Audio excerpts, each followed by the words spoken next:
മറ്റൊരു പ്രധാനപ്പെട്ട കാര്യം, ഈ കേരള സമൂഹം ഇന്ന് നേരിട്ടുകൊണ്ടിരിക്കുന്ന ഒരു പ്രധാനപ്പെട്ട പ്രശ്നം നിങ്ങളുടെ ശ്രദ്ധയിൽപ്പെടുത്താൻ വേണ്ടിയിട്ടാണ്. നമ്മൾ കുറേ നാളുകളായിട്ട് കേരളത്തിലെ ഏതാണ്ട് 30 ലക്ഷത്തോളം മലയോര മേഖലകളിലെ 30 ലക്ഷത്തോളം ജനങ്ങൾ വളരെയേറെ വിഷമങ്ങളിലൂടെ കടന്നു പോകുന്ന ഒരു കാര്യമാണ്.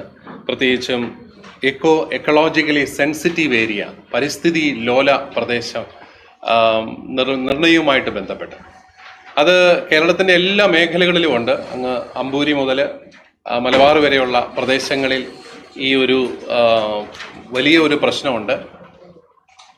അത് നമ്മൾ പല രീതിയിൽ നമ്മൾ ജനങ്ങൾ പ്രക്ഷോഭണം നടത്തി ഒത്തിരിയേറെ സമരങ്ങൾ അതിൻ്റെ പേരിൽ നടത്തിയിട്ടുണ്ട്.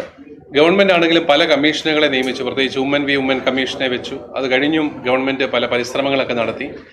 പക്ഷെ ഇപ്പോഴത്തെ അവസ്ഥ, ഇതുവരെയും നമ്മളൊരു അന്തിമ വിജ്ഞാപനത്തിന് വേണ്ട ഒരു അന്തിമ റിപ്പോർട്ട് കേരള സർക്കാരിന് നൽകാനായിട്ട് സാധിച്ചില്ല.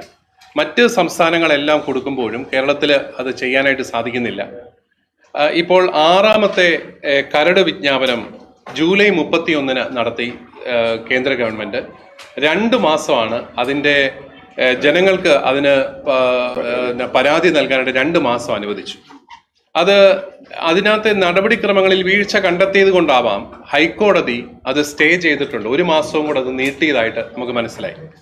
പക്ഷെ അപ്പോഴും ഗവൺമെൻറ് ചെയ്യേണ്ട ചില കാര്യങ്ങളുണ്ട്. അതൊന്ന് ശ്രദ്ധയിൽപ്പെടുത്തുക എന്നുള്ളത് മാത്രമാണ് നമ്മൾ ആഗ്രഹിക്കുന്നത്. പ്രധാനമായിട്ട് ഇപ്പോൾ ഗവൺമെൻറ് സൈറ്റുകളിൽ 3 മാപ്പുകളാണ് കൊടുത്തിരിക്കുന്നത്. ഒരൊറ്റ മാപ്പ് പ്രസിദ്ധീകരിച്ചാൽ മതി. അതായത് ഏതൊക്കെയാണ് ESA എന്നുള്ളത് മനസ്സിലാക്കിയിട്ട് ആ ഒരൊറ്റ മാപ്പ് പ്രസിദ്ധീകരിച്ച് അതിൻ്റെ പേരിൽ ഉള്ള ആക്ഷേപങ്ങളും പരാതികളും ജനങ്ങളിൽ നിന്ന് സ്വീകരിച്ച് അത് തിരുത്തിക്കൊണ്ട് നല്ല ഒരു അന്തിമ റിപ്പോർട്ട് ഗവൺമെന്റിന് കൊടുക്കാവുന്നതേ ഉള്ളൂ.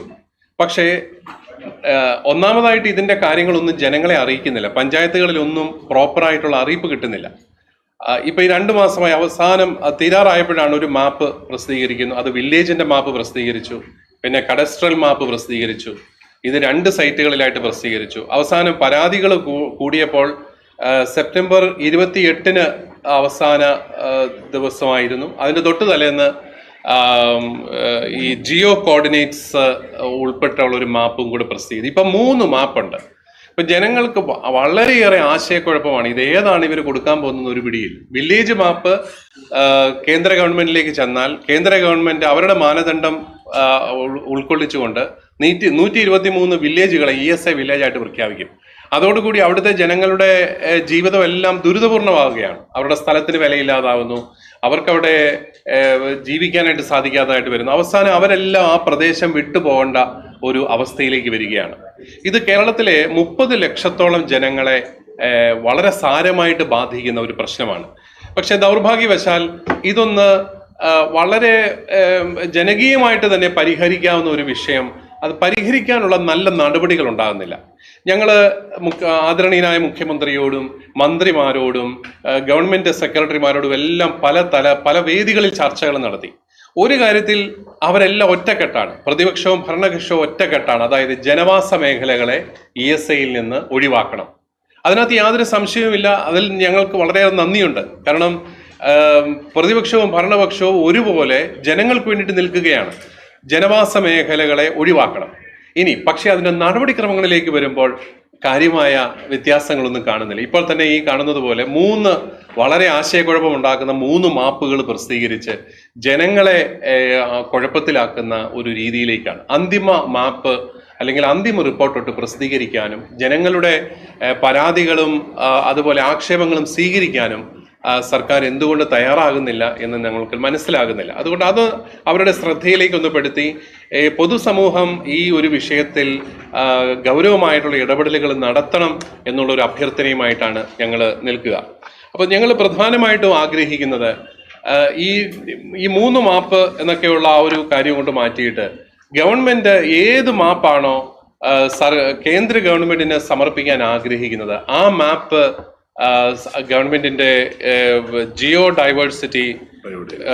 ബയോഡൈവേഴ്സിറ്റി സൈറ്റില് പ്രസിദ്ധീകരിച്ച് അതിൻ്റെ അടിസ്ഥാനത്തിൽ ജനങ്ങളുടെ പരാതികൾ കേട്ട് ഒരു അന്തിമ റിപ്പോർട്ട് കൊടുക്കാനായിട്ട് സാധിക്കണം.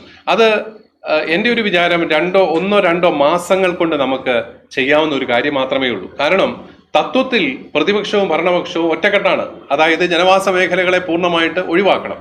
അപ്പോൾ ഈ മാപ്പ് കണ്ടിട്ട് ഇത് ജനവാസ മേഖലയാണ്, ഞങ്ങൾക്ക് പട്ടയം ലഭിച്ചിരിക്കുന്ന ഭൂമിയാണ്, ഞങ്ങളുടെ കൃഷിഭൂമിയാണ് എന്ന് തെളിയിക്കാൻ സാധിച്ചു കഴിഞ്ഞാൽ അതിനെ ഒഴിവാക്കി ഇത് അന്തിമമായിട്ട് വിജ്ഞാപനം പുറപ്പെടുവിക്കാവുന്നേ ഉള്ളൂ. പക്ഷെ അതിന് എന്തുകൊണ്ട് തയ്യാറാകുന്നില്ല എന്നുള്ളത് ഞങ്ങൾക്ക് മനസ്സിലാകുന്നില്ല. അതുപോലെ ഇപ്പോൾ നമ്മുടെ കേരളം തയ്യാറാക്കിയിരിക്കുന്നത് ഉമ്മൻ വി ഉമ്മൻ കമ്മീഷൻ റിപ്പോർട്ടിന്റെ അടിസ്ഥാനത്തിലുള്ള ഒരു റിപ്പോർട്ടാണ് അവർ കൊടുത്തിരിക്കുന്നതും കേന്ദ്ര ഗവൺമെന്റിൽ എത്തിയിരിക്കുന്നതും. അതിനകത്ത് ഒരു ചെറിയൊരു പിശക് സംഭവിച്ചതായിട്ടാണ് നമ്മളത് പഠിക്കുമ്പോൾ മനസ്സിലാക്കുന്നത്. കാരണം കേരളത്തിൽ റിസർവ് വനങ്ങൾ 9107 സ്ക്വയർ കിലോമീറ്ററേ ഉള്ളൂ. അത് മൊത്തമാണ്, കേരളത്തിന്റെ മൊത്തം റിസർവ് വനങ്ങളാണ്. അത് 123 വില്ലേജുകളിലായിട്ട് കണ്ടെത്തുകയാണ് കമ്മീഷൻ ചെയ്തത്. അതായത് കേരളത്തിൽ മൊത്തമായിട്ട് കിടക്കുന്ന 9107 സ്ക്വയർ കിലോമീറ്റർ റിസർവ് വനം 123 വില്ലേജുകളിൽ കണ്ടെത്തുക എന്ന് പറയുമ്പോൾ 123 വില്ലേജുകളിലെ ജനവാസ മേഖല അതിനകത്ത് ഉൾപ്പെട്ടു പോകും. കാരണം 1000-ലേറെ സ്ക്വയർ കിലോമീറ്റർ അവർ കണ്ടെത്തേണ്ടതായിട്ട് വരും. അപ്പോൾ അങ്ങനെയൊക്കെയുള്ള സാരമായ പിശകുകൾ ഉള്ളിടത്തോളം കാലം ഈ ഒരു പ്രശ്നം ശാശ്വതമായിട്ട് പരിഹരിക്കാനായിട്ട് സാധിക്കുന്നില്ല. അതുകൊണ്ട് അവിടെയും വളരെ എളുപ്പമാണ് ഗവൺമെന്റിന് വനം വകുപ്പിനോട് ചോദിക്കാം, ഈ 123 വില്ലേജുകളിൽ കൃത്യമായിട്ട് എത്ര സ്ക്വയർ കിലോമീറ്റർ വനമുണ്ട് എന്ന് ചോദിച്ച് അതിന്റെ അടിസ്ഥാനത്തിൽ റിപ്പോർട്ട് തയ്യാറാക്കുകയാണെങ്കിൽ തീർച്ചയായിട്ടും അതിന് ഒത്തിരിയേറെ വ്യത്യാസം. അപ്പൊ ഞങ്ങൾ പ്രധാനമായിട്ടും സർക്കാരിനോട് അഭ്യർത്ഥിക്കുന്ന ഒരു കാര്യം, ഗവൺമെന്റ് ഏത് റിപ്പോർട്ടാണ് അന്തിമമായിട്ട് കൊടുക്കാനായിട്ട് ആഗ്രഹിക്കുന്നത്, ഗവൺമെന്റ് അന്തിമമായിട്ട് നൽകാൻ ആഗ്രഹിക്കുന്ന ആ മാപ്പ് അടിയന്തരമായിട്ട് ഗവൺമെന്റിന്റെ ഈ സൈറ്റിൽ അപ്ലോഡ് ചെയ്തുകൊണ്ട് ജനങ്ങളുടെ ഒരു വിലയിരുത്തലിനായിട്ട് അത് നൽകണം. കാരണം നമ്മുടെ ഇതൊരു ജനാധിപത്യ രാജ്യമാണ്. നമ്മൾ ജനങ്ങളിൽ ഒന്നും മറച്ചു വെച്ചൊരു കാര്യമില്ല. കേരളത്തിലാണെങ്കിൽ ജനസാന്ദ്രത വളരെ കൂടിയ ഒരു നാടാണ്. നമ്മുടെ ജനങ്ങൾക്ക് ഇവിടെ താമസിക്കാൻ ആവശ്യത്തിന് സ്ഥലമില്ലാത്ത സാഹചര്യത്തിൽ അതൊന്ന്.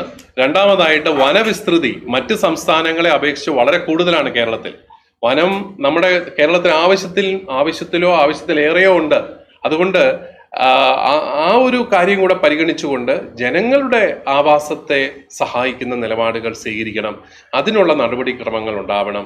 അതുപോലെ തയ്യാറാക്കിയിരിക്കുന്ന റിപ്പോർട്ടിന്റെ അടിസ്ഥാന തത്വങ്ങൾ, ഉദാഹരണത്തിന് ഈ 9107 റിസർവ് വനം 123 വില്ലേജുകളിൽ കണ്ടെത്തണമെന്നൊക്കെയുള്ള അടിസ്ഥാന തത്വങ്ങളിലുള്ള പെശകുകൾ അത് പരിഹരിച്ചുകൊണ്ട് ഒരു നടപടി ഉണ്ടാവണം എന്നുള്ളതാണ് പ്രധാനമായിട്ടും ഞങ്ങൾ ആഗ്രഹിക്കുന്നത്.